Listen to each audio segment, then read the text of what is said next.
हे welcome back. मैं Vivek Bindra, international motivational speaker, leadership consultant. आज वापस आया हूं आपसे कुछ बात करने के लिए। आपके सैकड़ों हजारों कमेंट्स मैंने पढ़े। ये 5 स्टेप्स ऑफ इनोवेशन के नीचे आप लोगों ने कई घबराहट भरे कमेंट्स लिखे थे। क्या मेरी जॉब चली जाएगी, नौकरी चली जाएगी, टेक्नोलॉजी बदल रही है, जमाना बदल रहा है। हाँ, ठीक बात है, बहुत तेज जमाना बदल रहा है और ठीक बात है, आपकी या मेरी किसी की भी नौकरी जा सकती है। आज उसके कुछ फैक्टर्स हैं, किसकी नौकरी बचेगी, किसकी जाएगी, इसमें घबराने की जरूरत है भी और नहीं भी है उनके लिए जो सरकारी नौकरी की मेंटालिटी के लोग हैं वो तो गए, वो ज्यादा दिन तक चलेंगे नहीं।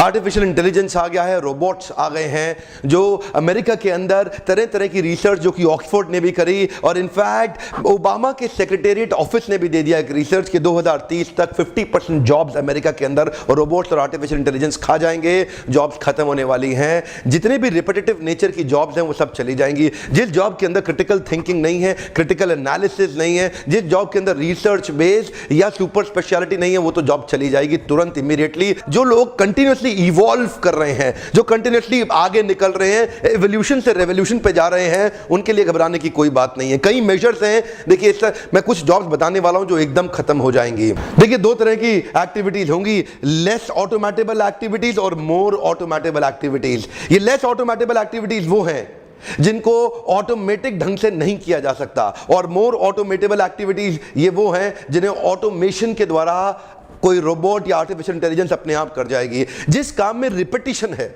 जिस काम को करने में 5 सेकंड से कम लगता है, जैसे कि रिसेप्शनिस्ट हो सकती है, या जैसे कि एक फैक्ट्री लेबरर हो सकता है, या जैसे कि एक ड्राइवर, ये सब जो काम है, जो सेम प्रोसेस ऑफ वर्क जो लोग कर रहे हैं, यानी कि ऑटोमेशन उस जॉब में डाला जाएगा जो रिपीटेटिव नेचर की जॉब है। ये उस जॉब में डाला जाएगा जो कि एक रिपीटेबल काम है, जिसमें प्रेडिक्टेबिलिटी बहुत ज्यादा है। तो आर्टिफिशियल इंटेलिजेंस के साथ कोडिंग करके, रोबोट्स लेकर के उसका ऑटोमेशन करना इतना आसान हो जाएगा। यही वो एरिया है जहां पे बहुत सारी जॉब्स चली जाएंगी। आपको लगा ये चिंता की बात है, हो सकता है चिंता की बात हो सकता है ना भी हो, लेकिन उनके लिए है जितने लोग सरकारी मेंटालिटी के लोग हैं, फिनिश्ड, इनका जब लंबा नहीं चलेगा। आज जो पढ़ाई हो रही है स्कूल कॉलेज के अंदर, 10 से 15 साल के बाद वो पढ़ाई ज्यादा काम नहीं आएगी। ह्यूमंस और कंप्यूटर्स के डायनामिक्स को जोड़ने वाले लोग ज्यादा सफल हो पाएंगे। हो सकता है ज्यादा सफलता मिले स्टेम में। आज आप जितनी अमेरिकन बड़ी कंपनीज आप देख रहे हैं, ये सब आज स्टेम पे फोकस कर रहे हैं। सेंसिटाइजेशन हो रहा है, federal government, American government sensitization कर रही है स्टेम के ऊपर। स्टेम मतलब साइंस, टेक्नोलॉजी, इंजीनियरिंग और मैथमेटिक्स। मुद्दे की बात है आर्टिफिशियल इंटेलिजेंस और ऑटोमेशन या रोबोट्स कहां पे ज्यादा काम आएंगे। कुछ लोग होंगे, कुछ तरह के काम मैसेज करते हैं, कुछ क्लासेस करते हैं। मैसेज वो काम करते हैं जो सब लोग कर सकते हैं, जो काम हर कोई कर सकता है वो काम रोबोट भी कर लेगा। और कुछ काम होते हैं क्लासेस के, जो होता है सुपर स्पेशलाइजेशन, जिसमें इंटेलेक्चुअल एबिलिटीज का इस्तेमाल होता है, क्रिटिकल थिंकिंग का इस्तेमाल होता है, एनालिसिस एनालिटिकल एबिलिटीज का इस्तेमाल होता है, रिसर्च वर्क का भी इस्तेमाल हो सकता है, कंटिन्यूअस अपग्रेडेशन होती है। ये वो जॉब्स हैं जो खाली क्लासेस करेंगे। अब थोड़ा अगर इंटेलिजेंस के साथ समझें, बड़ा इन्वेस्टमेंट वही किया जा सकता है जो बड़ी कॉस्ट को रिप्लेस करता हो। यहां पे बहुत बड़ी कॉस्ट है जिसको रिप्लेस किया जा सकता है, ये आम जनता है, ये स्पेशलाइज्ड जनता है जो कंटिन्यूस अपने आप को अपग्रेड कर रही है। इसको कोई भी रिप्लेस करने की कोशिश नहीं करेगा। उनको पता है ये थोड़े ही लोग हैं, इनको तो हम पैसा दे देंगे। जैसे कि ड्राइवरलेस गाड़ियां आ रही हैं, अब इस समय कुछ सैकड़ों बिलियन डॉलर का जो मार्केट है आज ड्राइवर्स का, वो खत्म हो जाएगा। अभी 20 साल लगेंगे इंडिया तक पहुंचने में। अमेरिका में चालू हो गए, हम लोग एक्चुअली 10-15 साल पीछे चल रहे हैं। ऑफ कोर्स मोदी सरकार यहां पे skill building, skill India, skill building पे काम कर रही है, मैं बधाई देता हूं उनको। लेकिन अभी स्किल के साथ साथ ऑटोमेशन पे काम करना बड़ा जरूरी, क्योंकि यहां पे कोई सोच नहीं रहा है उसके बारे में। मासेस में स्केलेबिलिटी और फाइनेंशियल वायबिलिटी आती है, इसको बड़ा किया जा सकता है तो इस पे इन्वेस्ट किया जाएगा। वहां पे आपकी जॉब हमेशा सेफ रहेगी। अगर आपका काम एक ऑटोमोबाइल मैकेनिक का है और वहां पे असेंबली लाइन के अंदर कंटिन्यूस, तो वो काम रोबोट्स कर सकते हैं। कंस्ट्रक्शन वर्कर का है, ईंटें लगाने का है, वो काम रोबोट्स कर सकते हैं। अगर आपका काम कोरियर या डिलीवरी बॉय का है, वो आगे चल के इलेक्ट्रिक ड्रोन्स करेंगे। अमेज़न ऑलरेडी कर चुका है एक, अमेज़न पहली अपनी कुरियर डिलीवरी ड्रोन के साथ कर चुका है। आने वाले समय में ये जो सिंपल कुरियर बॉयज हैं, जो लोग चाहते हैं कि कुछ साधारण सी सिंपल नौकरी मिल जाए, मजे मारूं, लंबे समय तक नहीं चलेगा। कंटिन्यूअस अपग्रेडेशन वाले लोग हमेशा सेफ रहेंगे। प्रेडिक्टेबल फिजिकल वर्क का तो पता है कि 80% जाएगा ही जाएगा। डेटा प्रोसेसिंग भी 70% आपके हाथ से निकल जाएगा। डेटा कलेक्शन वाले भी 64% चले जाएंगे। लेकिन जो अनप्रेडिक्टेबल फिजिकल वर्क है या जो स्टेक होल्डर इंटरेक्शन या अप्लाइंग एक्सपर्टीज या लोगों को मैनेज या पीपल स्किल के काम है, ये सेफ रहेंगे। ध्यान रहे, नीचे देखिए, मैं दोबारा बता रहा हूं, ये लेस ऑटोमेटेबल एक्टिविटीज हैं, ये मोर ऑटोमेटेबल एक्टिविटीज हैं। अब इंडस्ट्री कोई भी हो, manufacturing, agricultural, mining, construction, finance, insurance, real estate, in IT या प्रोफेशन, यानी कि जिसमें टेक्निकल पोटेंशियल है ऑटोमेशन का, वो नौकरी गई। जिसमें टेक्निकल पोटेंशियल कम है ऑटोमेशन का, वो नौकरी सेफ है। अमेजॉन गो ने अभी रिसेंटली कमाल किया। अमेजॉन गो की मोबाइल एप्लीकेशन लेकर के उनके बड़े स्टोर के अंदर आप एंटर कर जाओ। अंदर इतने वैरायटी ऑफ सेंसर लगे हुए हैं, आप अंदर जाओ, कुछ भी सामान इकट्ठा करो, कुछ भी उठाओ, और जैसे ही आप दरवाजे से बाहर निकलोगे, it will automatically charge you from your Amazon account. कोई लाइन में लगने की जरूरत नहीं है, जाकर के आपको लेबल पे उसको पंच करने की जरूरत नहीं है, कोई स्क्रीनिंग करने की जरूरत नहीं है। आपने जितना सामान इकट्ठा किया उठा के चुपचाप निकल जाओ, चुपचाप अंदर घुसो, चुपचाप निकल जाओ। खुद ही सारे सेंसर स्क्रीनिंग करके वो बिल आपके अकाउंट से अपने आप काट देगा। इसका मतलब क्या हुआ? इसका मतलब कैशियर की नौकरी गई। इसका मतलब क्या हुआ? अकाउंटेंट, टेलर की नौकरी गई। जानते हैं, इसी प्रकार जितने रिपीटेटिव नेचर के जॉब्स हैं वो आर्टिफिशियल इंटेलिजेंस डेवलप कर लेगा। मेरे पिछले वीडियो में आपको मैं उबर, गूगल और टेस्ला की ड्राइवरलेस कार्स के बारे में पहले ही बता चुका हूं, जिससे प्रिसिजन बहुत ज्यादा आ रहा है और डिफेक्ट कितना हो जाएगा, 0 एक्सीडेंट के चांसेस हो जाएंगे। खत्म, ड्राइवर्स की नौकरी गई। इमेज को रिकॉग्नाइज करने के सॉफ्टवेयर और पैटर्न्स ऑलरेडी डेवलप किए जा चुके हैं। अब सिक्योरिटी गार्ड का काम क्या रह जाएगा? उसके बाद तो आर्टिफिशियल इंटेलिजेंस से रोबोट्स को प्रिपेयर करें और बहुत सारा पैसा बचाया जा सकता है। अब रोबोट को ना मंथली सैलरी नहीं देनी है, उसकी खाली कुछ मेंटेनेंस होनी है, तो उसकी मेंटेनेंस जैसी कुछ नई जॉब्स आ जाएंगी।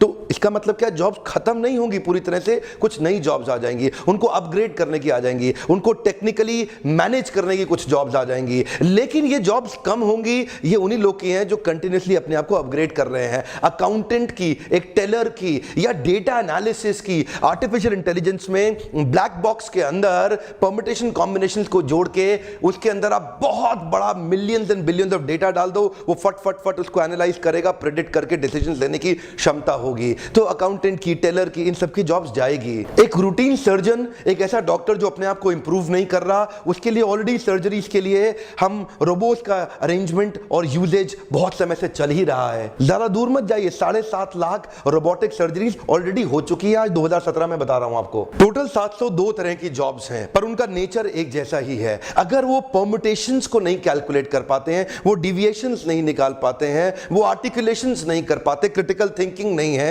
जरूरत है वेरिएशन की, ऑल्टरेशन की, इनोवेशन की, मॉड्यूलेशन की या कंप्लीट ट्रांसम्यूटेशन की। कॉग्निटिव इंटेलिजेंस के साथ बचेगा व्यक्ति, रिसर्च क्रिटिकल थिंकिंग के साथ बचेगा।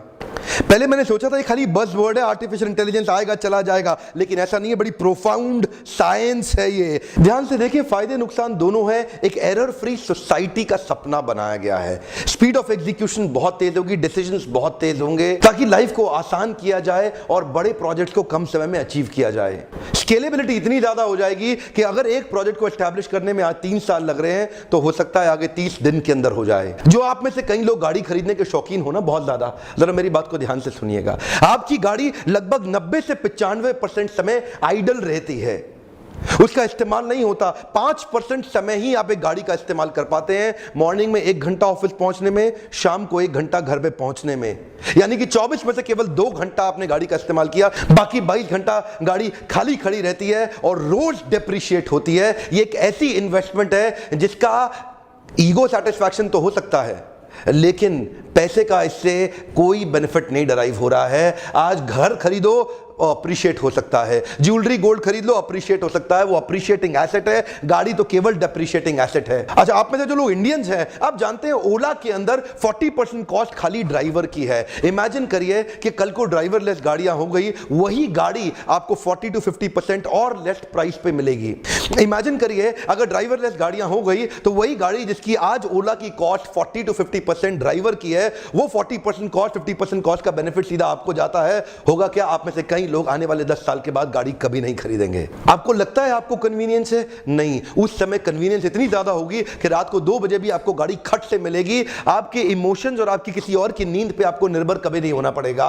कन्वीनियंस ऐसी है कि इतना बड़ा पैसा आपका ब्लॉक होने से बच जाएगा, जिसको आप अप्रिशिएटिंग एसेट में इन्वेस्ट करके उसका बड़ा रिटर्न लेंगे। यहां ये पैसा रोज आपके पीएनएल अकाउंट के अंदर लॉस में कंट्रीब्यूट कर रहा है, गाड़ी डिप्रिशिएट कर करके। यूएस गवर्नमेंट, फेडरल गवर्नमेंट आज सेंसिटाइजेशन के लिए पब्लिक प्रोग्राम्स कर रही है, इवेंट्स कर रही है, वर्कशॉप्स कर रही है, सेमिनार्स कर रही है, ताकि अमेरिकन को समझ में आए कि वो उसकी तैयारी कैसे करें, क्योंकि इसका सबसे पहला इंपैक्ट यूएस में आएगा। इंडिया में आने में अभी थोड़ा समय बाकी है। वहां पे आज टीवी शोज, लाइव शोज हो रहे हैं, लोगों को डिस्कशन के लिए संडेज को इनवाइट किया जा रहा है ताकि उनको तैयार कर सकें। ऑफ कोर्स अमेरिका में वो काम सरकार कर रही है, लेकिन भारत में वो काम आपके लिए मैं करना चाहता हूं, ताकि मैं आपको शेयर कर सकूं कि आप अपने आप को, अगर आपके बच्चे आज छोटे हैं तो उनको साइंस की, एल्गोरिथम्स की कुछ एक्स्ट्रा क्लासेस अटेंड करवाइए, उनको सपोर्ट क्रिएट करके दीजिए, ताकि ह्यूमन और कंप्यूटर्स के बीच में क्लोज डायनामिक्स की जो फ्यूचर की तैयारी है वो आपके बच्चे आज कर सकें। ह्यूमैनिटीज, आर्ट्स, कॉमर्स के स्टूडेंट्स भी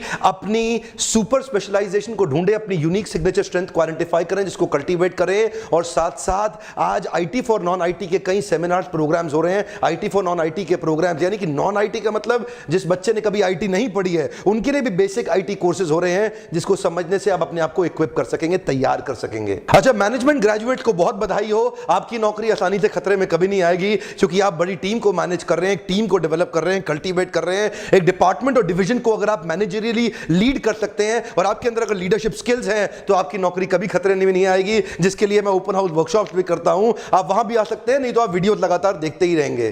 strategy and execution, leadership development, knowledge management, organizational development, organizational HR execution, इस तरह की लीडरशिप और स्ट्रैटेजी के लोग हमेशा सेफ रहेंगे, क्योंकि इनका काम कभी भी रोबोट नहीं कर सकता। तो ये स्किल्स आप निरंतर डेवलप करिए। टेक्निकल स्किल वाले उड़ जाएंगे, मैनेजरियल वाले स्किल वाले बचे रहेंगे, पीपल स्किल वाले बहुत दूर तक जाएंगे। इसीलिए जरूरी है कि आप ह्यूमन इंटरैक्शंस को, कंप्यूटर के डायनामिक्स को सीख करके इंप्लीमेंट करेंगे, तो हमेशा हमेशा आगे बढ़ते चले जाएंगे। पिछले वीडियो में मैंने एग्रीकल्चरल रोबोट्स के बारे में बताया, इस वीडियो में मैं बता रहा हूं फ्रंटलाइन आर्मी के मिलिट्री रोबोट्स भी तैयार किए जा रहे हैं, ताकि ह्यूमन लॉस होना खत्म हो जाए। तो बहुत जूनियर सिपाही जो सेना का है, अब उसकी मृत्यु हमारे को नहीं सहनी पड़ेगी, क्योंकि अब रोबोट्स जाकर के जंग लड़ा करेंगे। अनमैन्ड एरियल व्हीकल्स और ड्रोन्स इस समय बॉम्बिंग के लिए ह्यूमन लाइफ को बचा करके टेक्नोलॉजी का इस्तेमाल किया जा रहा है वॉर्स में। अगर आप एक्यूरेसी चाहते हैं with greatest degree of precision, अगर आप चाहते हैं एरर फ्री सोसाइटी हो जाए,